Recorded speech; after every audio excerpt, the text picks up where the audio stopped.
On my 69th birthday, my son sent me a text.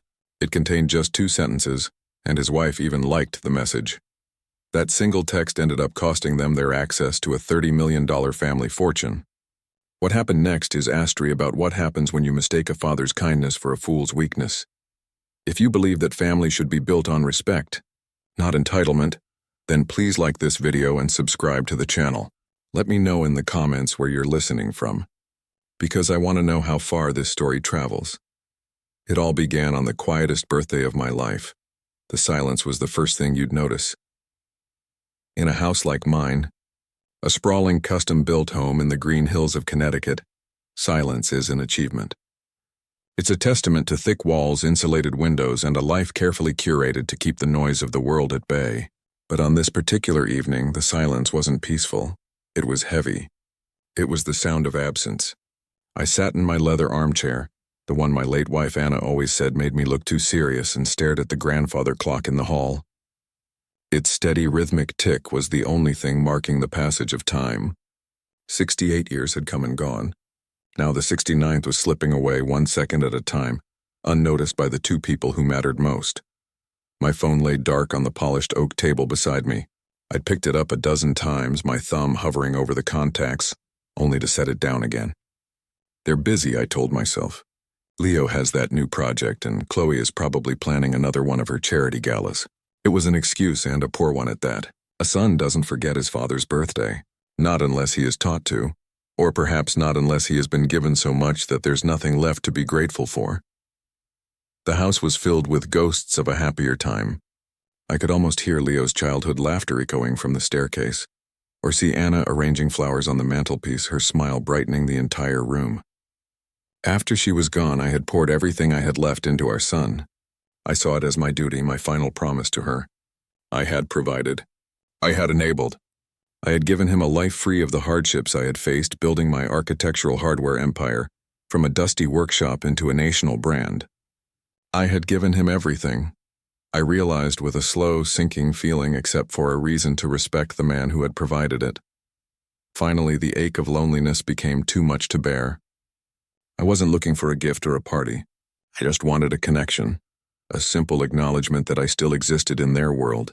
With a sight it seemed to carry the weight of the last decade, I picked up the phone. My fingers felt clumsy as I typed out the message. I read it over and over, deleting words, trying to make it sound casual, anything but desperate. In the end, I settled on something simple. Something a father says to his son.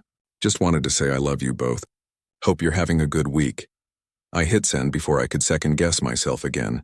For a moment, I felt a flicker of relief. The message was sent. The silence was broken. Now I just had to wait. I didn't have to wait long. Less than a minute later, my phone buzzed on the table. A surge of warmth and hope shot through me. He replied he remembered. Maybe they were just busy. Maybe I was just an old man getting sentimental and overthinking everything. I smiled to myself as I reached for the phone, my heart feeling lighter than it had all day. Then I read the message. The screen glowed in the dim light of the living room, illuminating 2 sentences that felt colder than the October air outside. We need space from you. Please don't reach out anymore at all. I read the words once, then twice. I felt the air leave my lungs as if I'd been punched in the chest. It wasn't the anger or petulance of a young man having a bad day. It was a dismissal. It was a corporate, sterile, HR-approved termination of a relationship. It was an execution. My son had just fired his father. My mind went numb.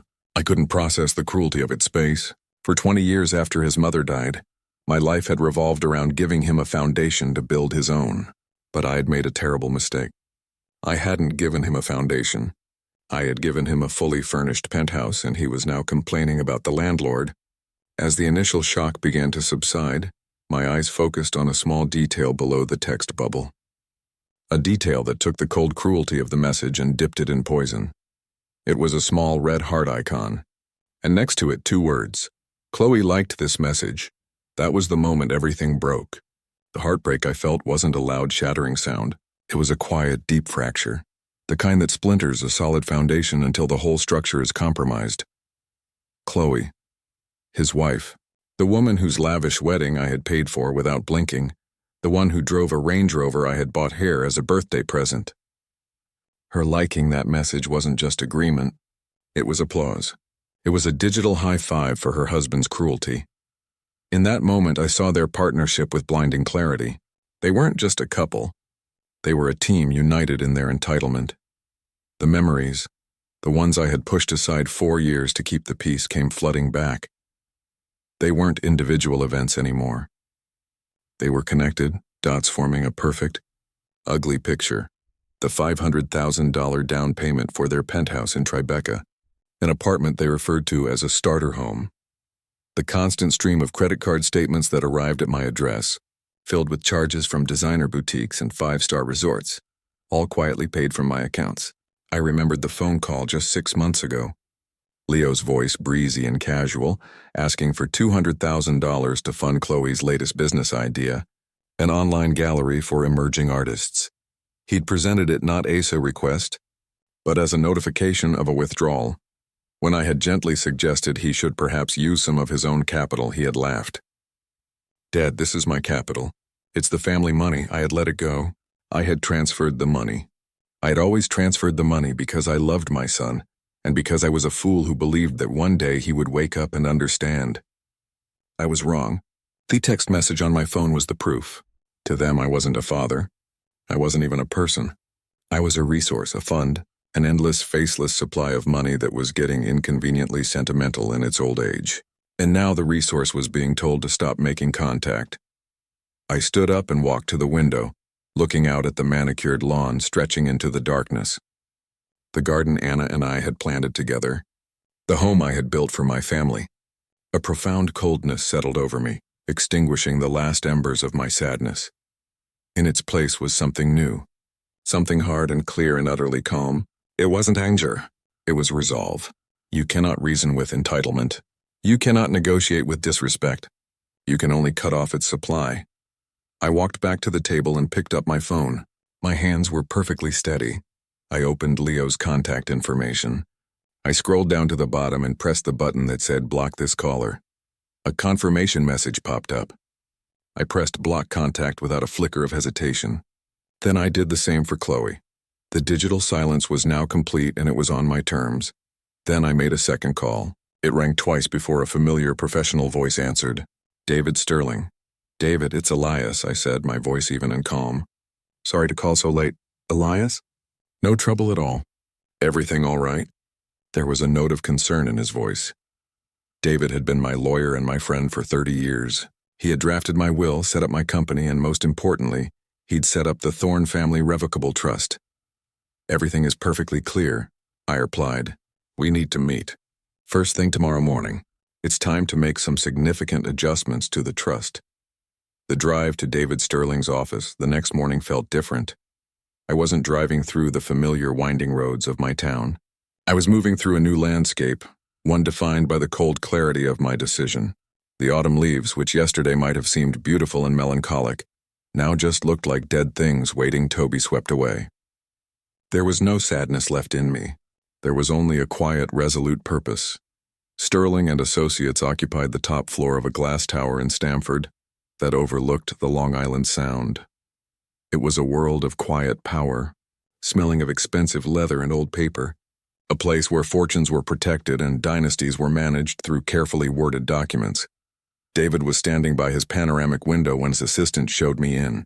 He was a man tailored as sharply as his legal arguments, his silver hair perfectly in place, his suit a testament to understated wealth. He turned, and his eyes, which could dissect a contract with surgical precision, met mine. There was no pity in his gaze, only a deep, knowing understanding. He gestured to one of the leather chairs opposite his vast mahogany desk. "Elias," he said, his voice calm.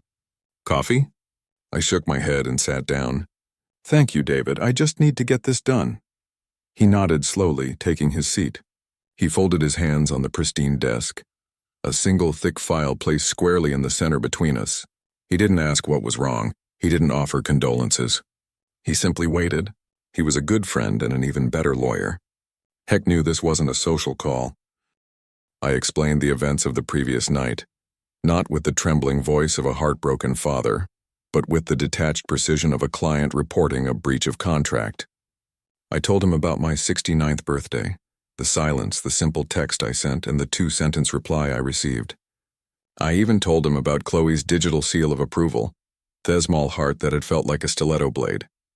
When I finished, the silence in the office returned, but this time it felt different.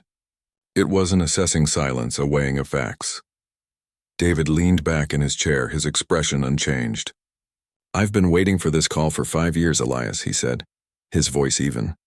"Ever since Leo's 30th birthday party, the one you hosted at the yacht club. Do you remember what he said during his toast? He thanked you for providing the seed capital for his life, as if he were a startup and you were just an early-stage investor. I knew then that he didn't see you as a father anymore. He saw you as a bank. And Chloe, she's not just a beneficiary of that bank, she's the chief financial officer." Hearing my own unspoken fears articulated so clearly by a rational man like David was a profound relief. It was a validation. It wasn't me being a bitter old man. This was a reality that had been visible to others for a long, long time. I had just been the last one to accept it. David slid the thick file across the desk. The gold lettering on the cover was stark. "The Thorne Family Revocable Trust." "Everything of significance is in here," he began, his tone shifting from that of a friend to that of legal counsel. "The deed to their penthouse is held by the trust. The lease agreements for their vehicles are in the trust's name. Their credit lines are guaranteed by the trust's assets.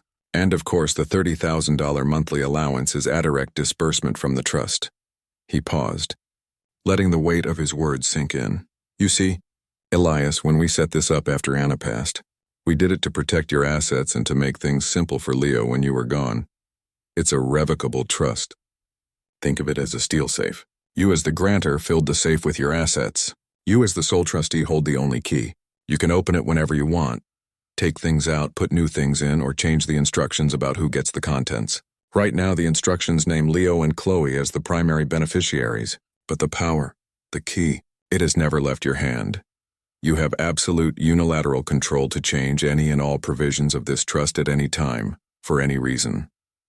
I looked at the document, at my own name printed on the cover.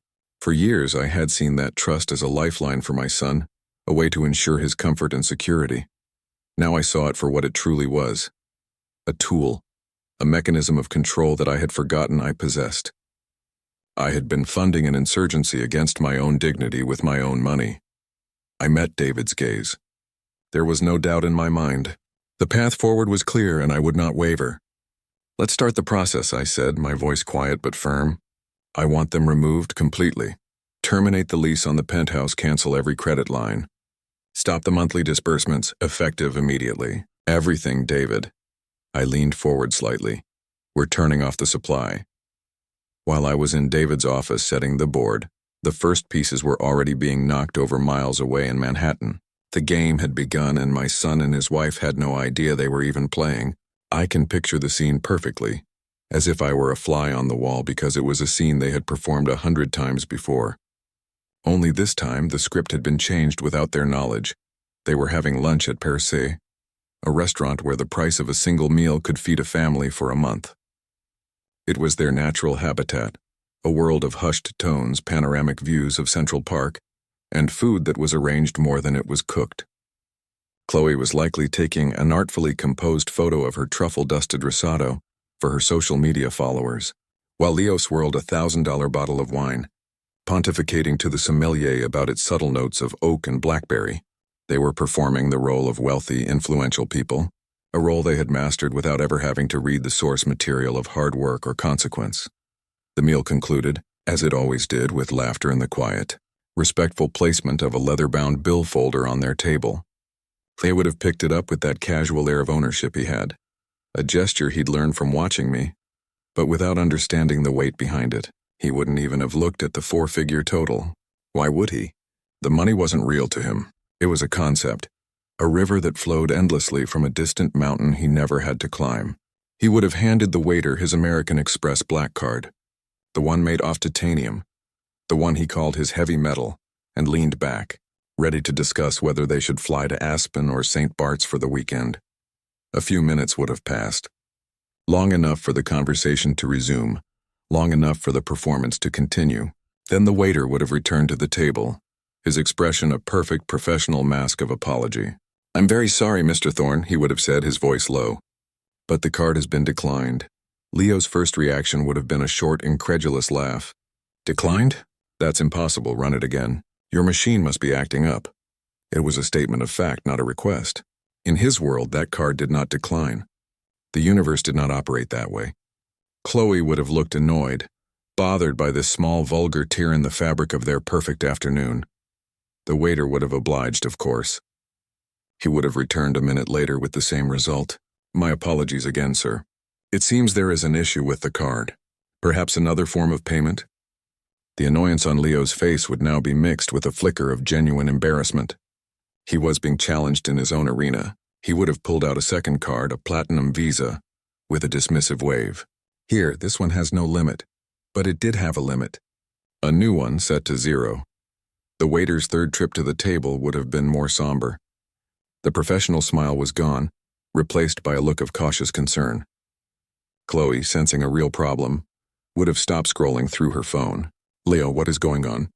She'd hiss. She would then offer her own card, a sapphire reserve, with a look that dared the universe to decline it too. It was declined. The table, once a stage for their affluence, was now an island of quiet, escalating panic. The laughter was gone. Their voices were now urgent whispers. What is happening? Chloe would demand. Did you miss a payment? Of course I didn't miss a payment. Leo would snap back, his confidence completely shattered. My father's office handles all of it. It's all automated through the trust. It's impossible. That word again. Impossible. The word of a man who had never faced a closed door. He'd pull out his phone, a desperate attempt to restore order to his crumbling reality. I'm calling Dad. There's been some kind of massive screw-up at the bank. He would tap the screen, bringing my contact photo. He would press the call button and raise the phone to his ear, expecting to hear the familiar ring. But there would be no ring, just the flat, immediate silence of a call that goes straight to voicemail. His brow would furrow in confusion. He would try again. Same result. The connection was instantly severed. A cold dread would begin to creep into his expression. This wasn't a technical error. This felt different. He'd switch to text messages, his thumbs flying across the screen. Dad, what's going on with the cards? None of them are working, call me. He would hit send, expecting the blue bubble to appear with the word delivered beneath it. Instead, a green bubble would pop up and underneath it, a small damning notification in red letters. Message failed to send. He would stare at it, his mind refusing to connect the dots. Then he'd try again, and again, the red letters mocking him each time. And then the horrifying realization would dawn on him. This wasn't a network issue. This wasn't a banking error. This was a wall. A deliberate, impenetrable wall. He had been blocked. He blocked me. He would whisper, his voice hollow with disbelief. My own father blocked my number. Chloe's face would have turned pale beneath her expensive makeup. The problem was no longer about paying for lunch. It was existential. Why would he do that? What did you do? She would ask, her voice sharp with accusation. I didn't do anything. He'd insist, his mind racing, trying to find a reason, an explanation for why the world had suddenly turned upside down. We told him we needed some space. The absurdity of the situation would have hit him then, stranded in one of the most expensive restaurants in New York. Unable to pay. How are we going to pay for this? Chloe would whisper, frantically looking around to see if anyone was watching their little drama unfold. The mortgage payment is due on the 1st, Leo. And the lease in my Range Rover, what are we going to do? A desperate hope would flicker in Leo's eyes. The allowance, he'd say. The $30,000. It was due yesterday. It has to be in the checking account. It's automatic, then check it. Chloe would command. Check it now! With trembling hands, Leo would have opened his banking app, his face illuminated by the pale blue light of the screen. He would stare at the balance, his expression slowly turning from panic to utter despair. He'd look up at his wife, his face ashen. It's not there, he'd say, the words barely audible. The transfer never came. In the days that followed my meeting with David, my silence became my primary weapon. It was not a passive absence of sound. It was an active, strategic presence. While my son and his wife were screaming into a void, my life became more peaceful than it had been in years. I tended to my garden. I spent afternoons in my wood shop, the scent of fresh-cut cedar filling the air. I read the books I'd been meaning to get to for years. I did not check my phone obsessively. I did not wait for an apology. I had made my move on the chessboard, and now I simply let the consequences ripple outwards, knowing they would find their targets with perfect accuracy. The first ripple hit their home life. I could picture Chloe dressed in her $200 yoga pants, waiting for the weekly cleaning service to arrive. She would have grown impatient, tapping her foot on the polished hardwood floor she had never once cleaned herself. Eventually, a text would have arrived from the agency, a message of polite corporate finality. Dearms. Thorne, we are writing to inform you that your service agreement has been suspended due to non-payment. The dust bunnies would begin their slow, quiet conquest of the penthouse. The next ripple would have found Leo. He would have arrived at his exclusive gym, a place where trainers cost more per hour than most people make in a day. He'd be ready for his session, only to have his key fob denied at the entrance. The receptionist, with a practiced, sympathetic wince, would have informed him that his membership had been frozen. For a man like Leo, whose identity was built on a foundation of effortless access, a closed door is not just an inconvenience, it's an insult to his very being. Then the smaller daily comforts would have vanished. The curated boxes of organic pre-portioned meals would stop appearing at their doorstep. They would be forced to navigate a grocery store, a place they probably viewed with the same anthropological curiosity as a museum. The automatic payments for their wine club subscription, their streaming services, their dog walker, one by one, the invisible pillars holding up their effortless life began to crumble. The world they knew was being unplugged, circuit by circuit, and that is when the next phase began, the liquidation. Pride is a luxury item, and theirs was the first thing they had to sell. I can imagine the tense, bitter conversations in their aunt's perfect apartment. Chloe, her eyes filled with a rage born of fear, pulling out the designer handbags I had bought her, each one a symbol of a life that was evaporating before her eyes. Leo, his hands trembling slightly, taking off the Swiss watch I had given him for his 30th birthday. They wouldn't go to a common pawn shop. Their pride wouldn't allow it. They would have visited high-end consignment boutiques on Madison Avenue, pretending they were simply curating their collection, all while desperately hoping the check would be large enough to cover next week's expenses.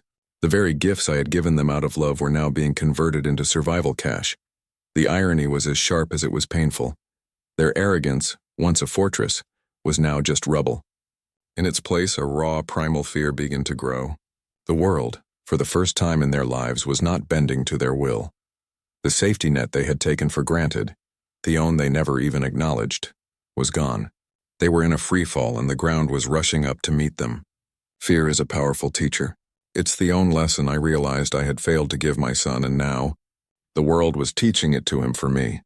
Their attempts to reach me became more frantic.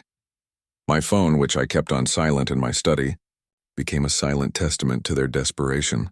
Unfamiliar numbers would flash on the screen. I'd let them go to voicemail. An hour later, I would listen. It was always Leo, his voice tight with a forced artificial calm. "Dad, it's me. I'm calling from a friend's phone. Pick up. This isn't funny anymore. We need toe talk." The word need was still there. He still believed he was in a position to make demands. More calls came. More texts from numbers I didn't recognize, each one more urgent than the last. They were a frantic storm beating against the stone walls of my silence. But inside those walls I was at peace. I didn't need to block these new numbers. My silence was the only block necessary.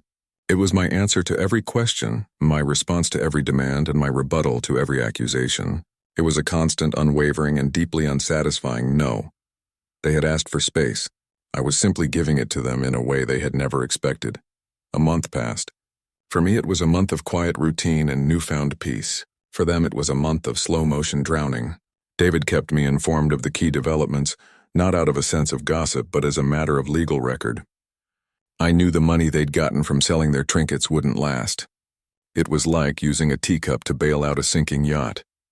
They were patching small holes while a gaping chasm was opening up beneath the waterline. And after 30 days of silence, I knew their storm was about to hit. It arrived in the form of a single piece of paper. It would have been taped to the heavy imported wood of their penthouse door.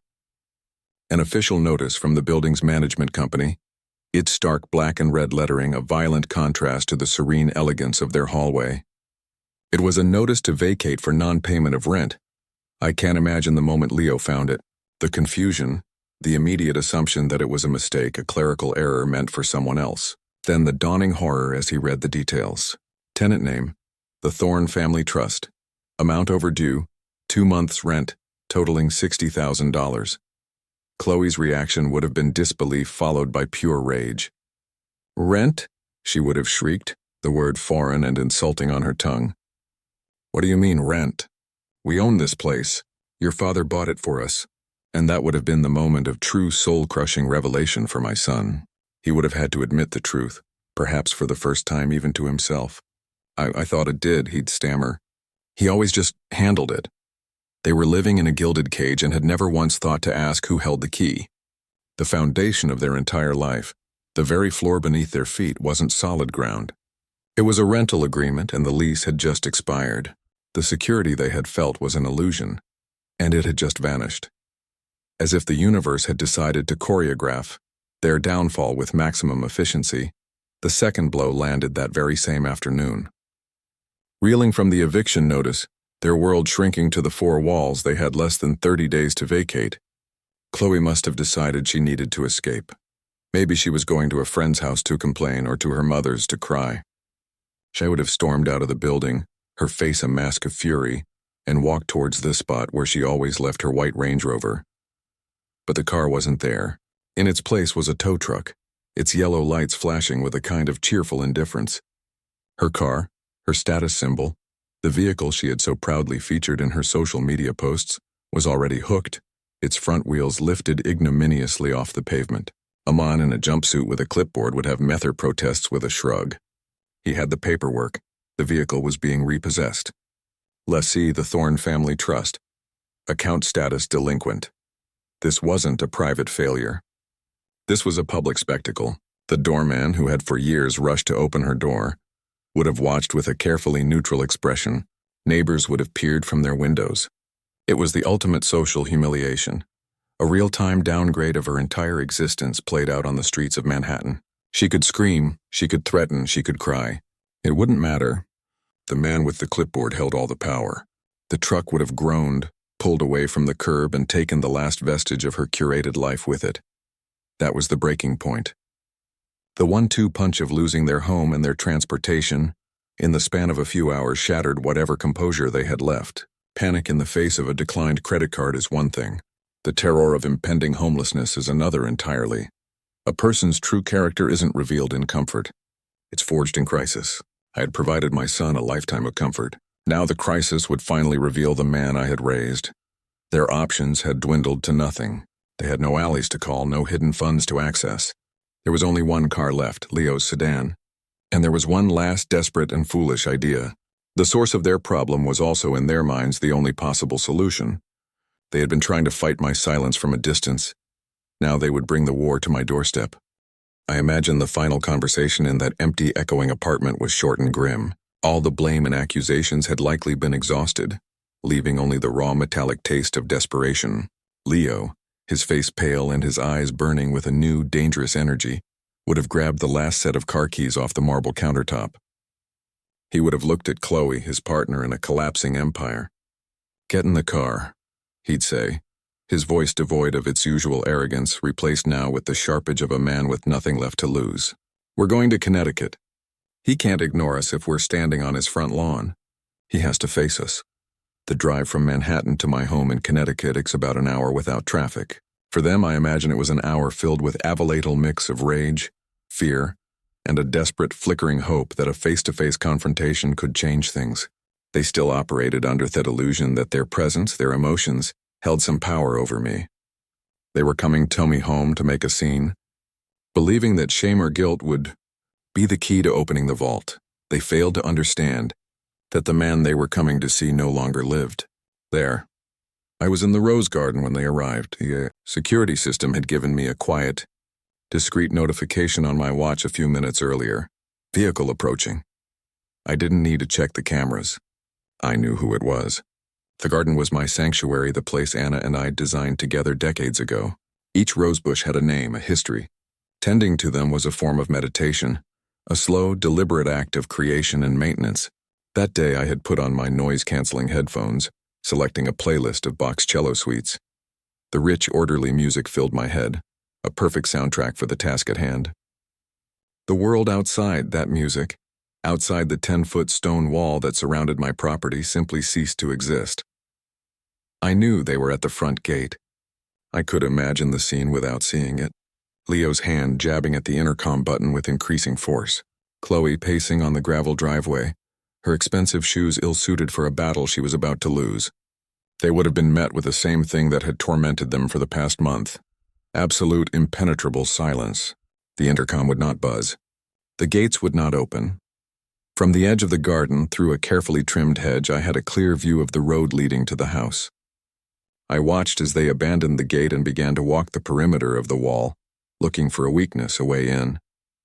They looked like castaways searching for a breach in the cliffs of an unbreachable island.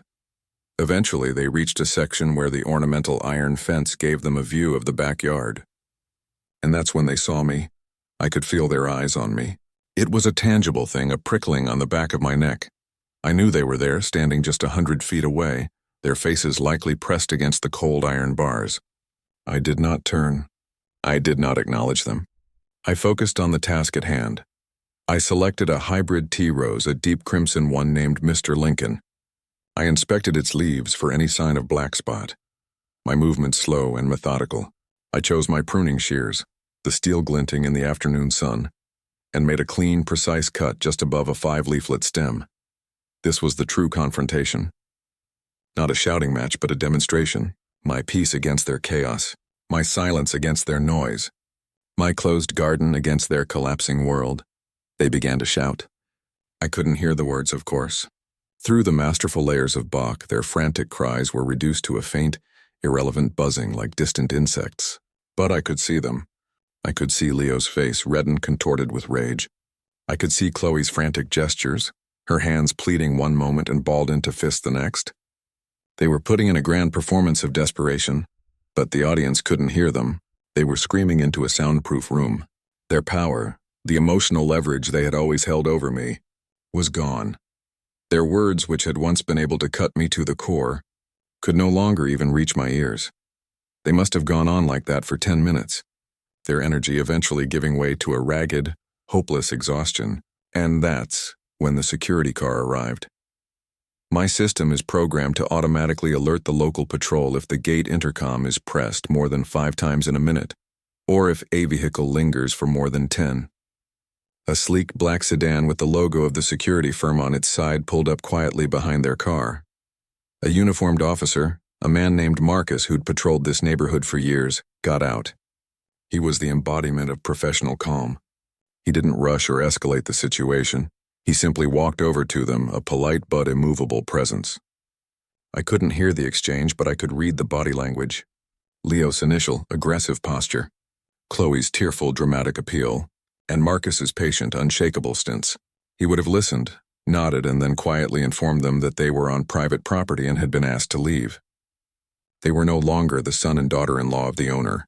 They were trespassers. The defeat was absolute. There were no more cardstow play.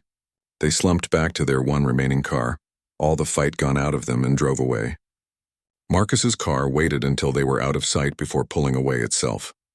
The silence returned, this time deeper and more complete. Only then did I turn. I took off my headphones and the sound of the real world rushed in. The gentle breeze, the chirping of a finch in the oak tree. I walked over to the Mr. Lincoln rose bush. I snipped the perfect deep red bloom I had just pruned and held it, its fragrance rich and complex. I had weathered their final, desperate assault without raising my voice, without taking a single step outside my garden. I had won not by fighting back, but by simply refusing to be part of their storm. The drive back to the city must have been a long and silent one. Their final desperate gambit had failed in the most humiliating way possible. They had brought all their fury and desperation to me door, and had been turned away not by an angry confrontation, but by a wall of serene indifference. They had been dismissed. Their power was gone, their resources were gone, and now their hope was gone. What followed was the inevitable final stage of their collapse, the complete unraveling. It began that evening. It was a storm of communication, directed at a man who was sitting peacefully in his study, reading a book on Roman history, The calls came from numbers I didn't recognize, one after the other, a frantic digital assault. I had set my phone to automatically silence and log any calls not from me contact list. I didn't have to lift a finger. The technology did the work, acting as a silent digital butler turning away unwanted guests at the door. It wasn't until the next morning, as I drank my coffee and watched the sunrise paint the sky, that I decided to review the events of the night. Not out of concern, but out of a need for documentation. I opened my voicemail and I listened. The first message had come shortly after they would have gotten back to the city. Leo's voice was raw, ragged with fury. "You think this is a game? You think you can just hide behind your walls and your security guards? You can't do this to us. This is our life you're destroying. My wife is a wreck. We're losing everything. Do you even care? After everything you were supposed to do for us." The entitlement was still there, buried under the anger. The belief that I owed him this life of luxury. An hour later, another message from a different number. The tone had shifted. The anger was gone, replaced by a syrupy, cloying layer of fake concern. It was a performance, and a bad one at that. "Dad, it's me, Leo. We're worried about you, seriously. Not answering your phone, hiding away in your garden. It's not like you. We're worried about your health. Are you okay? Are you lonely? Please just let us know you're safe. That's all we want." I shook my head slowly at the transparent manipulation. They weren't worried about my health. They were worried about the health of their bank account. The messages continued throughout the night, a descending spiral into utter desperation. The final one, left sometime around 3 a.m, was almost unrecognizable. The voice was hoarse, broken. All the anger and pretense had been stripped away, leaving only the sound of a man completely defeated. "Dad, please," he whispered, and I could hear the sound of Chloe crying softly in the background. "Please, I'm sorry. Okay, I'm truly sorry. For the text. For everything. We were stupid. We made a mistake. A terrible, terrible mistake. We'll do anything to make it right. I'll get a job, Ariel 1, I swear. We'll pay you back. Just, please don't do this. Don't throw us away. We're your family. Please, Dad, just call me back." After listening to the last pathetic plea, I exited the voicemail and opened my phone's blocked call registry. My system keeps a log of all incoming activity. I scrolled through the entries from the previous night. Page after page of blocked calls from a handful of unknown numbers, all time-stamped between 7 p.m. and 4 a.m. At the top of the screen, the phone software had tallied the total. The number was precise: 109. 109 desperate, futile attempts to breach the walls of my resolve. I set the phone down. The experiment was complete. The data was collected. It was time for the final phase. I picked up the phone again and made a single call. "David," I said when he answered. "It's time. Send them the email." A few hours later, a message would have appeared in their inbox, an electronic dove in the midst of their flood of despair. It would have come not from me, but from the formal, intimidating address of Sterling and Associates. The subject line would have been simple: "Meeting regarding the Thorne Family Trust."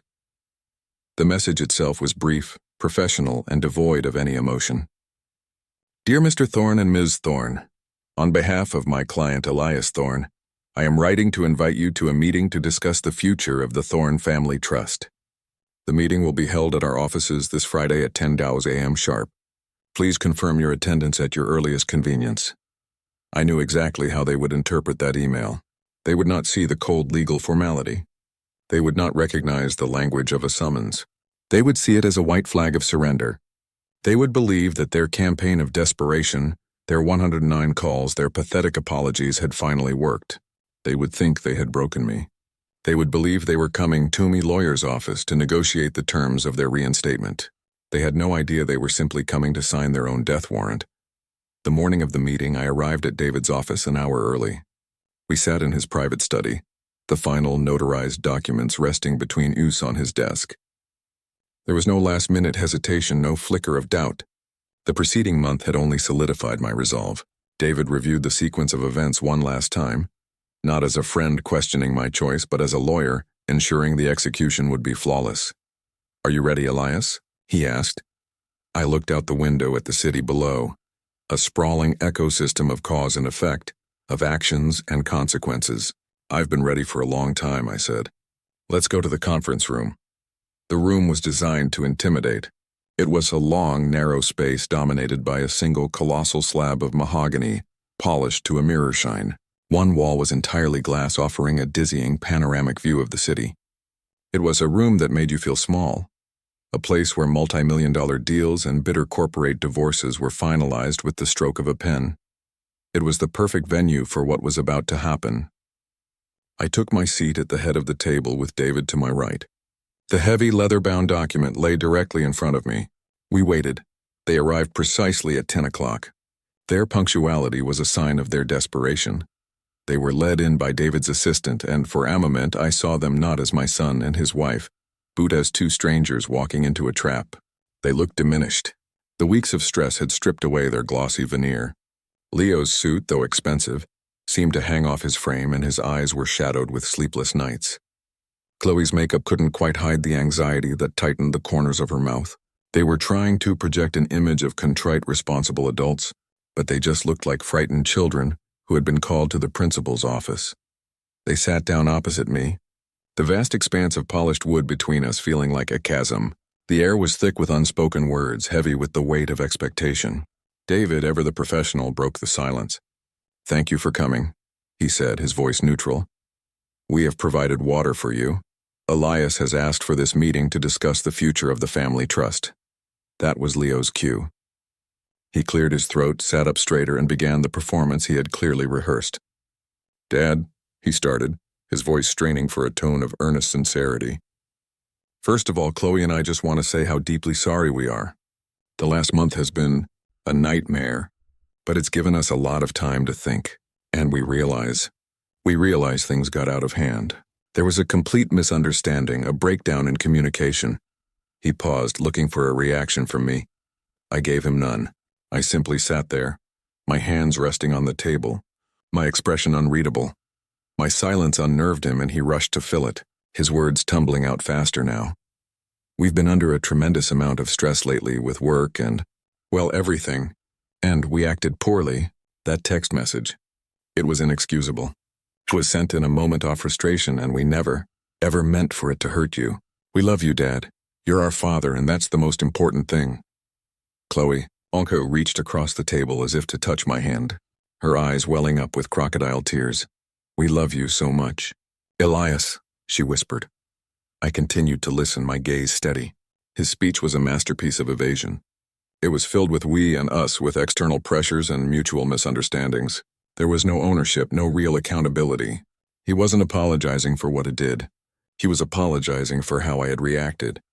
He was apologizing because he was desperate, because his entire world had been taken away, and he wanted it back. He spoke for another 5 minutes, his monologue winding through a maze of flimsy excuses and hollow promises about how things would be different from now on. When he finally sputtered to a stop, the silence that fell upon the room was even heavier than before. He looked at me, his eyes pleading, searching for a sign of forgiveness, a crack in my resolve. He was waiting for a conversation, a negotiation. He was expecting me to list my grievances, totem in new terms, to engage in the familiar, emotional dance we had done so many times before. I let the silence stretch, letting their discomfort build to an almost unbearable level. Then, with a slow, deliberate motion, I placed both my hands on the leather-bound document in front of me. The sound of my palms on the smooth cover was the only noise in the room. I did not raise my voice. I did not argue with his points or dissect his insincere apology. There was nothing left to debate. I pushed the document forward. It slid across the mirror-like surface of the table, its weight making a soft hissing sound as it traveled the distance between us. It came to a stop directly in front of Leo. He stared down at it as if it were a venomous snake. Then, for the first time in the meeting, I spoke. My voice was calm, level, and completely devoid of the emotion he had been trying so hard to provoke.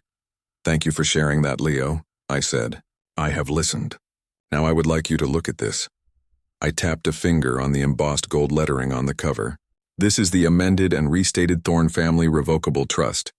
I believe it will answer all of your questions about the future." With trembling hands, Leo reached for the document, Chloe leaning in so close their heads were nearly touching. They opened the leather cover. I watched them as their eyes scanned the dense pages, flitting past the complex legal jargon, the paragraphs of impenetrable lawyer speak. They weren't reading for comprehension. They were searching for the numbers, for the familiar clauses that had been the bedrock of their entire adult lives. Their fingers fumbled as they turned the pages, a frantic search for a reality that no longer existed. I decided to guide them. My voice cut through their panicked silence, calm and clear. "You can turn to page 12, I said. "Section 3. It's the section on primary beneficiaries. I believe you'll find it has been simplified." Leo's finger traced the lines of text, his breathing growing shallow. I gave him a moment to find it, then I continued, laying out the facts with the dispassionate precision of a surgeon announcing a terminal diagnosis. "As you can see," I explained, Clause 3.1, which previously named you, Leo, and you, Chloe, as thesil and primary beneficiaries of this trust, has been legally and irrevocably removed." Chloe let out a small, choked sound. Leo just stared at the page as if willing the words to rearrange themselves. "Furthermore," I continued, my voice unwavering, Clause 3.2, the provision which stipulated the terms of the monthly $30,000 allowance and the payment of all associated credit lines and leases, has been deleted in its entirety. There are no longer any financial provisions for either of you in this document. The silence in the room was absolute. The only sound was the faint hum of the city traffic far below. Finally, Chloe looked up, her face a mask of utter disbelief. The question she asked was the last gasp of her lifelong entitlement, the final dying twitch of a worldview that had just been rendered extinct. "So," she stammered, her voice a reedy whisper, "so where does the money go?" I allowed myself a slow, deliberate motion. I turned a page in my own copy of the document, the crisp sound of the paper echoing in the quiet room. "An excellent and practical question, Chloe," I said.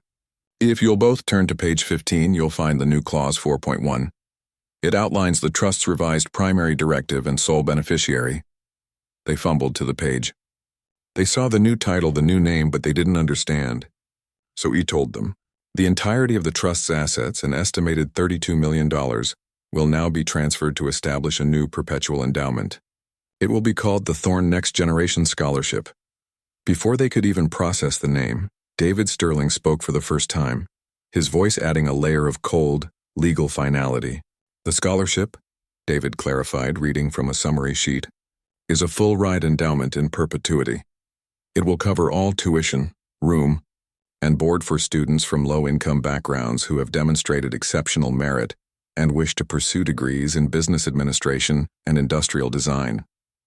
At Connecticut State University." David's words hung in the air, each one a hammer blow. I let the silence stretch for a beat, and then I delivered the final, fatal twist.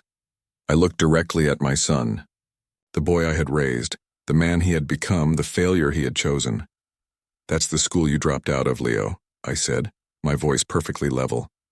"After I paid for 2 full years, I thought it was about time someone actually graduated from there with a Thorne family investment. And that was it.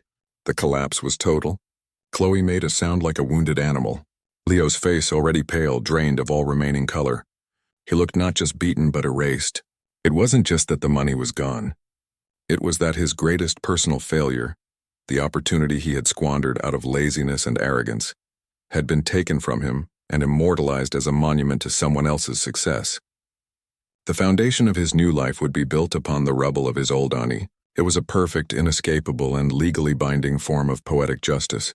They hadn't just lost their future. They had lost their past. 6 months later, I stood at a podium in a university auditorium. The air didn't smell of expensive perfume and catered food, but of old books and fresh paint and limitless potential. I wasn't surrounded by the wealthy and the powerful, but by students and their families, their faces bright with a pride that money could never buy. I looked happier, healthier, and more at peace than I had in 20 years. This was the inaugural award ceremony for the Thorne Next Generation Scholarship, and I was giving the keynote address. I spoke about my own life, about starting a business in a dusty garage with nothing but a set of tools and an idea. I spoke about the dignity of work, the value of a second chance, and the difference between a price tag and true worth. A legacy, I told them, is not what you leave for people. It's what you leave inside of them. As I looked out at the faces of the young, ambitious students who would now have the opportunity my own son had thrown away, I knew I had finally made a sound investment. At that same moment, across the state, my son was learning the language of consequence. a language I had failed to teach him. In a short, silent scene, you could see his new life. The sprawling penthouse was gone, replaced by a small, two-bedroom apartment above a laundromat. The expensive suits were gone, replaced by the high-visibility vest of a logistics coordinator. I saw him on a loading dock, a clipboard in his hand, looking tired but focused, his shoulders squared with a responsibility he had never known. And Chloe, her social media empire a distant memory, was now managing a boutique clothing store in a suburban mall. I saw her patiently folding sweaters, her expression strained but resilient, the false glamour of her old life replaced by the stark reality of an hourly wage. Their life was no longer beautiful or easy. It was difficult, it was a struggle, and for the very first time it was theirs. Their relationship, I imagined, was a tense and fragile thing, but it was being rebuilt on the solid, unforgiving ground of reality. As I finished my speech and the applause filled the auditorium, my final thoughts were a quiet voiceover, a letter to the past. I had spent 30 years of my life writing checks. I finally realized it was time to start building a legacy. The last and most important gift I ever gave Myson wasn't money. It was the very thing he had so cruelly asked for. It was space. The space to fail, the space to learn, the space to finally, on his own terms, stand up. In losing their inheritance, I had given them a chance to earn their own lives. In the process, I had reclaimed my own peace, and perhaps I thought one day I might get my son back, not as a dependent, but as an equal. A relationship built not on obligation, but on a foundation of mutual, hard-won respect. Later that evening, I was back home, sitting in the garden as the sun set, casting long shadows across the lawn. The air was cool and quiet. My phone, which had been silent for 6 months, buzzed on the small table beside me. I picked it up. It was a text message from a number I did not recognize. The message contained a single word, one word and a question mark. Dad? I stared at the screen for a long moment. There was no desperation in the text, no demand. It was just a question, an opening, a first step across a vast canyon of silence. A small, enigmatic smile touched my lips. It wasn't a smile of triumph or forgiveness, but a smile of quiet satisfaction. The power to answer, the power to decide the future was now entirely mine. I placed the phone screen down on the table. I didn't need to answer right away. I leaned back in my chair and listened to the sounds of the evening. The silence was no longer heavy with absence. It was light and filled with possibility. For the first time in a very long time, the silence felt like a beginning. This story is a powerful lesson that true love must be balanced with firm boundaries. Elias Thorne's generosity, meant to provide for his son, instead created a deep-rooted entitlement that eroded respect and family connection. He discovered that endlessly providing for his children was not preparing them for life. It was disabling them. The most profound act of fatherhood was not writing another check, but finally saying no. By doing so, he gave his son the most difficult but valuable gift of all, the opportunity to face consequences, discover his own strength, and build a life of his own. Share your thoughts in the comments below. Do you believe setting hard boundaries is sometimes the greatest act of love?